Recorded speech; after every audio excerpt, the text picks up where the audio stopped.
जय हिंद, वंदे मातरम। और आज फिर प्रस्तुत है आपके सामने दल्लाह बोल। दल्लाह बोल कार्यक्रम में सबसे पहले शुरुआत करने से पहले मैं आपको बता देता हूं देश और दुनिया की महत्वपूर्ण खबरें। एनआईए ने अफजल पैदा ही होने वाला था कि उसकी गर्भ में हत्या करके अपराध किया। दूसरी खबर मुंबई से। मुंबई में रेहड़ी वालों की हड़ताल, दुकान वालों को समस्याओं का सामना करना पड़ रहा है जिन लाखों लोगों के पास तक रोज खाना पहुंचता था। इसके साथ ही 3 तलाक पर सुप्रीम कोर्ट का फैसला आने वाला है। लगातार वहां पर इस चीज को लेकर सरगर्मी सुप्रीम कोर्ट के अंदर बनी हुई है। तीसरी खबर, जो महत्वपूर्ण खबर है, वो ये कि जो एक महत्वपूर्ण पुल था जिसकी नींव अटल बिहारी वाजपेयी जी ने रखी थी, उसका उद्घाटन हो गया है। वो कुछ दिनों बाद जनता के लिए शुरू कर दिया जाएगा। ऐसी ही लगातार खबरों के लिए, लगातार अपडेट्स में बने रहने के लिए आप देखते रहें दीपक शर्मा के साथ दल्लाह बोल। शेयर करते रहें, जुड़ जाएं और आगे लोगों तक पहुंचाएं इस जबरदस्त कार्यक्रम को जिसका नाम है दल्लाह बोल। आज का जो मुख्य विषय रहेगा जिस पर हम चर्चा करेंगे वो विषय है कि अफजल पैदा ही होने वाला था कि एनआईए ने गर्भ हत्या कर एक बहुत बड़ा अपराध किया। जहां एक तरफ अमरोहा से एक मौलवी को गिरफ्तार किया गया, वहीं दूसरी तरफ लखनऊ से एक मुफ्ती को गिरफ्तार किया गया जो आईएसआईएस से जुड़कर देश में आतंकवाद की जड़ें मजबूत कर रहा था। वहीं तीसरी तरफ एमिटी यूनिवर्सिटी नोएडा से एक छात्र जो कि सिविल इंजीनियर था, सिविल इंजीनियरिंग का लगभग लास्ट ईयर का स्टूडेंट बताया जाता है, वो इस जो गिरोह है, जो आईएसआईएस समर्थित गिरोह है, जो देश में आतंकी घटनाओं को, जो देश में आतंकवाद को मजबूती देने के लिए एक इंजीनियर, एमिटी यूनिवर्सिटी का एक इंजीनियर साकिब, आप लोगों के लिए यह बहुत बड़ी बात है और देश के नागरिकों को इस बात को गौर करना पड़ेगा कि एमिटी यूनिवर्सिटी का एक engineer detonator, battery, remote control, जिसे इन सब को बनाने में महारत हासिल थी, वो पकड़ा गया है। और इसके साथ साथ अमरोहा से एक मौलवी को गिरफ्तार किया गया है जो इस गिरोह का सरगना था। इसके साथ साथ जो मुख्य इसमें आरोपी बनाए गए हैं उसमें 10 लोग और भी हैं जो उत्तरी पूर्वी दिल्ली के कई इलाकों से, कई जगहों से गिरफ्तार किए गए हैं जिनका संबंध कई मस्जिदों से, कई मदरसों से रहा है। जहां एक तरफ देश में आतंकवाद का कोई धर्म नहीं होता, इस तरह की धारणा फैलाई जाती है, वहीं दूसरी तरफ लगातार पिछले कई दशकों से जब भी आतंकवाद का कनेक्शन मिलता है तो उस कनेक्शन के तार कहीं ना कहीं किसी ना किसी मुस्लिम से जुड़े हुए निकलते हैं। हम सभी को इस बात को लेकर हमारा सभी का जो एक मत रहता है वो ये रहता है कि हम कहीं ना कहीं इस तरीके की घटनाओं को लेकर, कहीं ना कहीं इस तरीके के जो हर लगातार मुस्लिम समाज के लोग आतंकवादी गतिविधियों में लिप्त रहते हैं। अभी कुछ दिन पूर्व की घटना शारदा यूनिवर्सिटी को लेकर ले ले, फिर चाहे वो अलीगढ़ की मुस्लिम यूनिवर्सिटी रही हो जहां जिन्ना के लिए नारे लगाए जाते हैं, जहां कश्मीर को आजाद करने के नारे लगाए जाते हैं, तब कई मुस्लिम संगठन आगे आ जाते हैं। वहीं दूसरी तरफ जेएनयू में भारत तेरे टुकड़े होंगे के नारे लगाए जाते हैं। कभी कांग्रेस के कुछ सांसद जो मुस्लिम, सागिर सईद खान जो कि मुस्लिम सांसद हैं, वो जब सेना 6 आतंकवादियों को मार देती है तो वो उनके परिवार को 1-1 करोड़ रुपए देने की घोषणा कर देते हैं। वहीं कभी जब आपने देखा होगा कि संसद से वॉकआउट कर दिया था संभल के एक मुस्लिम सांसद ने। कभी अकबरुद्दीन ओवैसी कह देते हैं कि मेरी गर्दन पर तलवार रख दो तो मैं फिर भी भारत माता की जय नहीं बोलूंगा। इन सभी विषयों के साथ आज हमारा कार्यक्रम आपके सामने प्रस्तुत होगा दल्लाह बोल। इस कार्यक्रम में मेरे साथ जुड़ेंगे आज के जो मुख्य अतिथि के तौर पे राष्ट्र स्वाभिमान दल, जिसके कई कार्य आप लोग हिंदुस्तान में कई वजहों से राष्ट्र स्वाभिमान दल को जाना जाता है। फिर चाहे वो बीफ पार्टी देने वाले कश्मीर के राशिद इंजीनियर विधायक, मिलिटेंट विधायक राशिद इंजीनियर रहे हो, या फिर ताजमहल पर जो तेजो महालय है वास्तव में उस पर शिव चालीसा का पाठ रहा हो, ऐसे बहुत सारे कार्य राष्ट्र स्वाभिमान दल ने पंडित आलोक शर्मा जी के नेतृत्व में किए हैं। तो आज मेरे साथ वही इस कार्यक्रम के मुख्य अतिथि रहेंगे। जितने भी मेरे भाई हैं सभी से मैं एक बात कहना चाहूंगा, इस कार्यक्रम को आगे तक पहुंचाने की, लोगों की हद तक पहुंचाने की जिम्मेदारी आप सभी की है। तो अपने जितने भी मेरे भाई हैं सभी लोग इस कार्यक्रम को आगे बढ़ाएं ताकि यह कार्यक्रम देश की आवाज बन सके। कार्यक्रम दल्लाह बोल सिर्फ और सिर्फ दीपक न्यूज के साथ। मेरे साथ मौजूद हैं राष्ट्र स्वाभिमान दल के राष्ट्रीय अध्यक्ष आलोक शर्मा जी। आलोक शर्मा जी, नमस्कार। आलोक शर्मा जी, आपने देखा होगा कि पिछले कई वर्षों से देश में मैं चाहूंगा आप थोड़ा सा पिछले कई वर्षों से देश में आतंकवाद के खिलाफ एक मुहिम छिड़ी हुई है। जहां तक नरेंद्र मोदी सरकार का सवाल है, जब से देश में नरेंद्र मोदी सरकार आई है, एक तरफ बम ब्लास्ट तो बंद हो गए हैं, लेकिन कहीं ना कहीं हमने यह जरूर देखा है कि आतंकवाद को समर्थित जड़ें अंदर ही अंदर देश को खोखला करने की कोशिश कर रही हैं।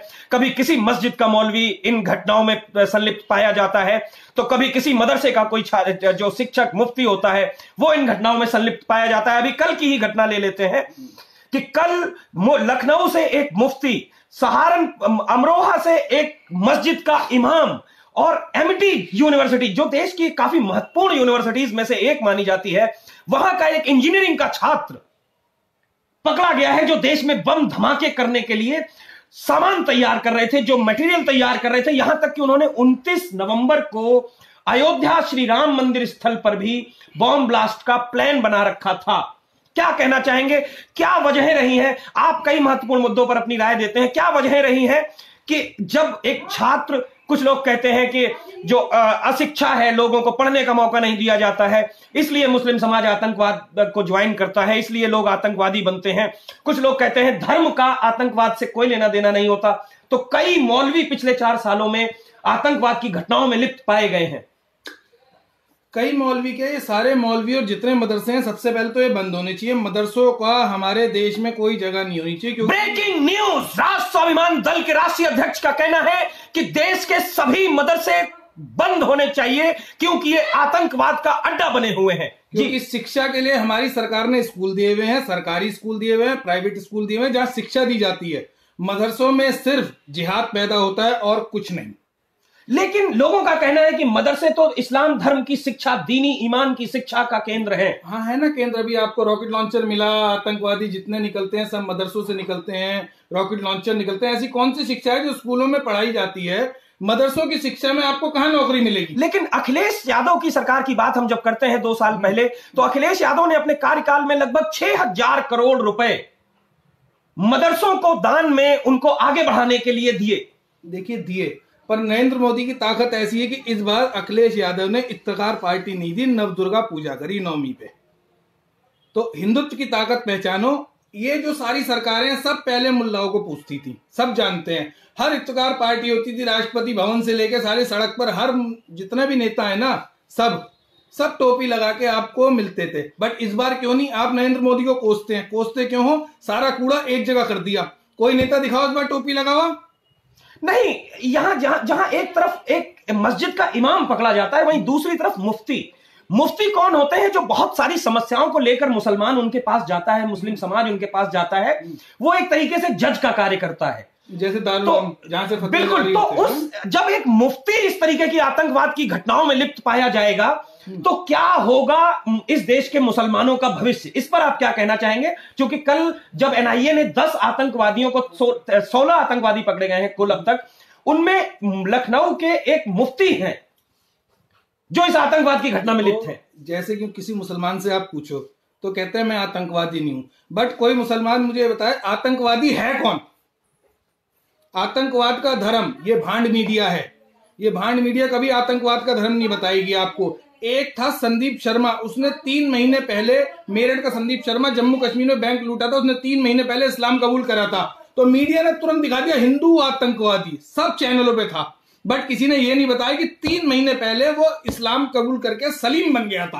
पर आज तक आतंकवादी मरा गया। कौन सा आतंकवादी मरा गया? एक हिंदू आतंकवादी हो तो बताओ, साला इस्लाम की जड़ ही आतंकवाद है। नहीं, ये बहुत महत्वपूर्ण बात कही है कि कुछ लोगों का कहना है, अभी मैं बात करता रहूं, मैं इसके साथ साथ कि कई ऐसे लोग रहे हैं जिन्होंने इस्लाम धर्म स्वीकार करने के बाद विश्व पटल पर, जिन्होंने इस्लाम धर्म स्वीकार करने के बाद आतंकवाद को ज्वाइन किया, आतंकवाद में अपना स्थान बनाया, आतंकवाद से जुड़ गए वो, जबकि पहले वो किसी अन्य धर्म में विश्वास रखते थे।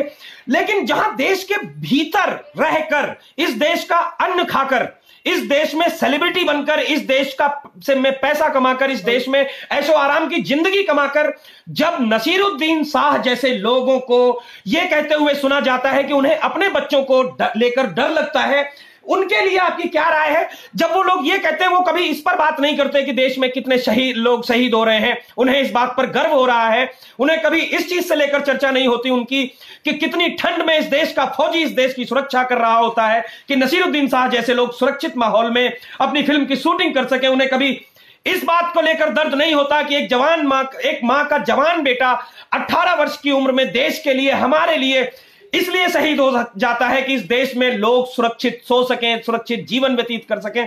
क्या कहेंगे कि जब नसीरुद्दीन शाह जैसे लोग जो इस देश की खाते हैं, इस देश में कमाते हैं, इस देश में सेलिब्रिटी बनते हैं, और इसी देश में जब आतंकवादी मारे जाने लगते हैं तो उन्हें डर लगने लगता है? क्यों डर लगता है नसीरुद्दीन शाह और शाहरुख खान जैसे, आमिर खान जैसे लोगों को? तो एक प्रोपेगेंडा है दीपक जी, सीधा सीधा प्रोपेगेंडा क्या है? नसीरुद्दीन शाह की 2 बीवियां, दोनों हिंदू, लव जिहाद।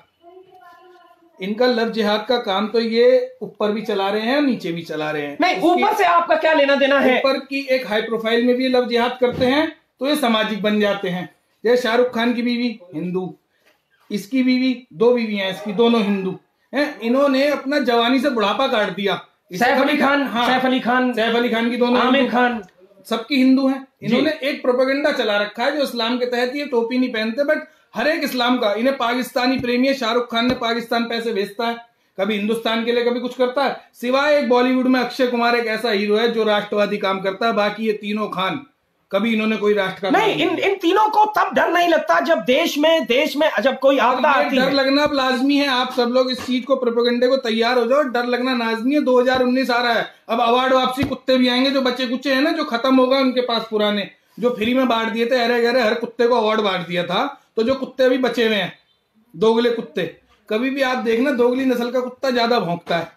तो हिंदुस्तान में जितने भी है ना, दोगली नस्ल की हैं। लेकिन यहां पर बीच में एक खबर आ रही है कि नोएडा में, उत्तर प्रदेश के नोएडा शहर में अभी की ब्रेकिंग न्यूज आई है कि जिस तरह से अभी 2-4 दिन पहले नोएडा के एसएसपी अजय पाल शर्मा ने जब एक पार्क में चल रही अवैध नमाज को बंद करवाया था, तो इसको लेकर के काफी लोगों ने इसमें चर्चाएं गर्म की। कई विद्वानों ने अपनी राय रखी, कई लोगों ने अपनी बात रखी कि आखिर कई पार्कों में जागरण होता है, कई पार्कों में और दूसरी गतिविधियां होती हैं, लेकिन वो ये भूल जाते हैं कि उन पार्कों में आपको किसी पर्टिकुलर एक दिन साल 6 महीने में दिया जाता है, जिसके लिए बाकायदा परमिशन ली जाती है। इस मुद्दे को लेकर उन्हें दबाने की कोशिश की जा रही थी, शर्मसार किया जा रहा था, माहौल को गंदा किया जा रहा था। लेकिन आप लोगों को ब्रेकिंग न्यूज के साथ दल्ला बोल कार्यक्रम में सबसे पहले आपको बताया जा रहा है कि अजय पाल शर्मा जी को पुलिस का सर्वोच्च सम्मान देने के लिए चुन लिया गया है। और जो परमिशन भी ली जाती है, अगर आपने कभी ली होगी, तो पहले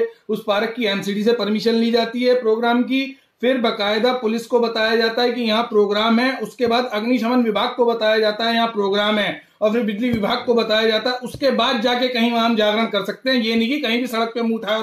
लेकिन अभी मैं आपसे एक बात जानना चाहता हूं। अभी कुछ दिन पहले शारदा यूनिवर्सिटी के अंदर एक कोई झगड़ा हुआ था, जिसमें कुछ छात्रों के बीच में आपस का झगड़ा था, और फिर उसमें से एक छात्र ने आईएस ज्वाइन कर लिया था। मैं बहुत बड़ी खबर आप लोगों तक पहुंचा रहा हूं, इसे आगे तक लोगों तक पहुंचाने का कार्य सिर्फ आपका है। मैं चाहूंगा मैं आगे खबर बताऊं, उससे पहले आप चाय का आनंद खबरों के साथ साथ लेते रहे। तो मैं आपसे यह कह रहा था कि जब शारदा यूनिवर्सिटी के अंदर एक छात्रों का मामूली झगड़ा होता है, तो वो छात्र ये कहकर आईएस जैसे मतलब एक क्रूर आतंकवादी संगठन को ज्वाइन कर लेता है कि कुछ छात्रों ने मुझे मारा पीटा है। तो मतलब देश के कितने छात्र ऐसे हो सकते हैं, या क्या वजह रही कि उस छात्र ने आईएस ज्वाइन कर लिया? मैं तो आज हिंदुओं को दीपक की स्लाइड से एक माध्यम से आपको बताना चाहता हूं कि आप लोग ये दल्ला बोल कार्यक्रम है। मैं चाहूंगा आप दल्ला बोल कार्यक्रम के माध्यम से मैं आपको बताना चाहता हूं कि जितने भी हिंदू इन्हें भाई कहते हैं, अभी भी सुधर जाओ, वक्त है तुम्हारे पास थोड़ा बहुत, नहीं तो ये सुअर हैं, ये जिहादी हैं, ये AK-47 वालों को पत्थर मारते हैं। तुम तो निहत्थे हो, याद रखना, तुम तो निहत्थे हो। तुम्हारा हाल कश्मीरी पंडितों से भी बुरा करेंगे ये, याद रखना कि ये हाल जब आदमी AK-47 वालों को पत्थर मार सकता है, तो तुम तो निहत्थे हो। तुम्हारे घर में तो एक चक्कू भी नहीं है, सही से आलू कट जाए। नहीं, अभी सवाल ये है कि क्या वजह है। सवाल पे मैं आ रहा हूँ, मैं इनको एक माध्यम नहीं, सबसे पहले अलीगढ़ मुस्लिम विश्वविद्यालय के अंदर कुछ छात्र जिन्ना, जिसने कि इस देश को जमीन वहां के राजा ने दी थी, वहां के राजा ने दी थी, लेकिन वहां पर उन्हें आतंकवादियों को समर्थन करने का कई बार आरोप लगता है, कई बार देश विरोधी गतिविधियां करने का देश विरोधी गतिविधियों में संलिप्त रहने का आरोप लगता है। कई बार हमने देखा कि किस तरीके से उन्होंने जिन्ना के लिए आवाज उठाई। जब आतंकवादी सेना ने कश्मीर में मारा तो उसके लिए उन्होंने वहां पर नमाज जनाजा का आयोजन किया। वहीं दूसरी तरफ जालंधर के एक हॉस्टल से 5 आतंकवादियों को, मुस्लिम आतंकवादियों को इसलिए पकड़ा गया क्योंकि उनके पास AK-47 और कई ग्रेनेड बरामद हुए। वहीं अब एमिटी यूनिवर्सिटी का एक छात्र देश में आतंकवादी गतिविधियां फैलाने के लिए detonator, hand grenades, rifles, AK-47 और न जाने कितने बम बनाने के सामान उपकरणों को तैयार करता हुआ अपने रूम में पाया गया। ये तो जल्दी था, नहीं तो ये तो पूरा बनकर निकलता 3 साल का पूरा कोर्स करके, इसके बाद जाना तो इनको ISI नहीं होता है। देखो पढ़ा लिखा जितने भी होते हैं, जितने भी हैं, ये सब बम बनाते हैं, सब पढ़े लिखे आतंकवादी बनते हैं। अनपढ़ जिहादी, पढ़ा लिखा आतंकवादी, बस। अनपढ़ जिहादी, पढ़ा लिखा आतंकवादी, बहुत बड़ी बात बोली है कि अनपढ़ जिहादी और पढ़ा लिखा आतंकवादी। ये बहुत बड़ी आज जो बात बोली है राष्ट्र स्वाभिमान दल के राष्ट्रीय अध्यक्ष आलोक शर्मा जी ने, यह गौर करने वाली बात है कि जो अनपढ़ होते हैं, जो पंचर बनाते हैं, वो जिहादी बनते हैं, और जो थोड़े पढ़ लिख जाते हैं वो आतंकवादी बनते हैं। जिन लोगों को यह कार्यक्रम अच्छा लग रहा हो वो अपने भाइयों को इनवाइट जरूर करते रहे। सिर्फ देखने से बात नहीं बनेगी, क्योंकि सिर्फ देखना अगर आपका काम है तो आप इस देश में देशद्रोहियों का काम कर रहे हैं। अगर आप सिर्फ चुपचाप सुन रहे हैं तो सिर्फ आप देशद्रोहियों का काम कर रहे हैं। अगर आप चीजों को, अगर आपको बात सही लग रही है, उसे आगे नहीं बढ़ा रहे हैं, तो उन जिहादियों और आतंकवादियों से बड़े आतंकवादी आप हैं, क्योंकि आप देश की सच्चाई की बातों को, देश में फैल रहे आतंकवाद के खिलाफ जो खुलासे इस कार्यक्रम दल्ला बोल के माध्यम से किए जा रहे हैं, उन सब खुलासों को अगर आप आगे नहीं बढ़ा रहे हैं, दल्ला बोल कार्यक्रम को आगे नहीं बढ़ा रहे हैं, तो आप बड़े आतंकवादी हैं। क्योंकि आपको डर लगता है, आपको भय लगता है कि कहीं आप उस आतंकवाद का शिकार न बन जाएं। लेकिन मैं यहां पर आपको यह कहना चाहूंगा कि ये जो कॉलेज, विद्यालय, मदरसे, मस्जिद और मुफ्ती, ये जितने भी ये लोग जो आतंकवाद की शिक्षा दे रहे हैं, शिक्षा के लिए मतलब आतंकवाद के लिए शिक्षा ले रहे हैं, कभी मदरसों में तो कभी एमिटी, JNU, AMU और शारदा यूनिवर्सिटी जैसे विद्यालयों में बड़े बड़े इंजीनियरिंग कोर्स करके जो पढ़ रहे हैं, मैं आप लोगों को यह बताना चाहूंगा, ये आतंकवाद की जड़ें काफी हद तक गहरी हैं। आज अगर आप लोगों ने इनके खिलाफ सही एक्शन नहीं लिया तो कल आप और आपका परिवार भी इस आतंकवाद का शिकार हो सकता है, जैसे कश्मीरी पंडित हुए। जिस तरह से कश्मीरी पंडितों को, आपको याद होगा 2 दशक पहले की, 2.5 दशक पहले की वो घटना, जब आज सिर्फ संख्या बल के आधार पर कुछ सुअरों ने, कुछ 1-2 करोड़ सुअरों ने मिलकर वहां के 6 लाख शेरों को भगा दिया था, 7 लाख शेरों को भगा दिया था, उनकी औरतों को रोक लिया था, उनकी औरतों को नहीं आने दिया था, बलात्कार जैसे जघन्य अपराधों को उन्होंने वहां पर जो कहते हैं कि अंजाम दिया था। और आज भी इस तरह से, आज मैं कहना चाहूंगा कि मुस्लिमों को इस बात के लिए मैं इस कार्यक्रम दल्ला बोल के माध्यम से कुछ लोगों के रिएक्शंस आ रहे हैं, मैं उन रिएक्शंस को बता देता हूं। वो काफी गाली गलौज भी कर रहे हैं, कुछ मुस्लिम समाज के लोग हैं जो वास्तव में आतंकवाद को अपना घर और आतंकवादियों को अपना नाजायज बाप मानते हैं। मैं उन लोगों को इस कार्यक्रम दल्ला बोल के माध्यम से ये बताना चाहता हूं कि अगर आप दल्ले हैं तो आपको ये कार्यक्रम दल्ला बोल चुभेगा, और अगर आप मुसल्ले हैं, मुसल्ले मतलब जो दीन ईमान के नाम पर देश में आतंकवाद फैलाते हैं, जो आतंकवादी है उसी को चुभेगा। मुसलमान तो वो होता है मुसल्लम हो ईमान जिसका। अगर आप दल्ले हैं तो आपको यह कार्यक्रम चुभेगा, क्योंकि इस कार्यक्रम का नाम ही है दल्लाह बोल। दल्लाह बोल, आतंकवादियों की नाजायज औलादें, जिनको यह कार्यक्रम बुरा लग रहा हो वो जाकर के पुलिस थाने में रिपोर्ट करा सकती हैं, क्योंकि खुलासे तो अब होते रहेंगे। लेकिन मैं इस कार्यक्रम के माध्यम से आप लोगों से कोई अपील करना चाहेंगे? लोगों से मेरी बस यही अपील है कि हिंदुत्व एकता बरकरार रखें और जितना हो सके इन लोगों का बायकॉट करें, बहिष्कार करें और अपने समाज को जोड़ें और भाईचारा कायम रखें। और मैं इस दल्ला बोल कार्यक्रम के माध्यम से देश के जो प्रशासन है और जो शासन है, योगी आदित्यनाथ जी हैं, उनसे इतनी सी बात कहना चाहूंगा कि जितने भी कॉलेज विद्यालय हैं, कम से कम आप उत्तर प्रदेश में उत्तर प्रदेश के हर विद्यालय के हॉस्टल, मुस्लिम हॉस्टल जितने भी हैं, उन हॉस्टल्स की चेकिंग की जाए, उन हॉस्टल्स का बाकायदा निरीक्षण कराया जाए। 100% कह सकता हूं कि उन हॉस्टल्स के अंदर से आतंकवादी निकलेंगे, आतंकवाद को समर्थित सामान निकलेगा, ग्रेनेड्स निकलेंगे, डेटोनेटर्स निकलेंगे, राइफल्स निकलेंगी, AK-47 निकलेंगी, जैसा कि आपने देखा होगा। और उन शिक्षित आतंकवादी बनने के लिए शिक्षा ले रहे युवाओं के आतंकवाद से जुड़े कनेक्शंस निकलेंगे। इन्हीं शब्दों के साथ मैं चाहता हूं जिससे कि जो विद्यालय हैं वो शिक्षा का मंदिर बने रहे, जो विद्यालय हैं वहां पर देश को आगे उन्नति के पथ पर प्रदर्शित करने वाले छात्र शिक्षा ले सकें, ना कि देश में आतंकवाद को बढ़ावा देने वाले आतंकवादियों की गंदी कौम आतंकवाद के लिए शिक्षा ले सके। इन्हीं शब्दों के साथ वंदे मातरम, जय हिंद। जिन्हें अच्छा लगा वो शेयर करें, जिन्हें अच्छा लगा वो आगे बढ़ाएं, जिन्हें बुरा लगा वो दल्लागिरी कर सकते हैं। फिर उपस्थित होंगे कल इसी कार्यक्रम में किसी दूसरे गेस्ट के साथ। वंदे मातरम, जय हिंद, जय भारत, दल्ला बोल।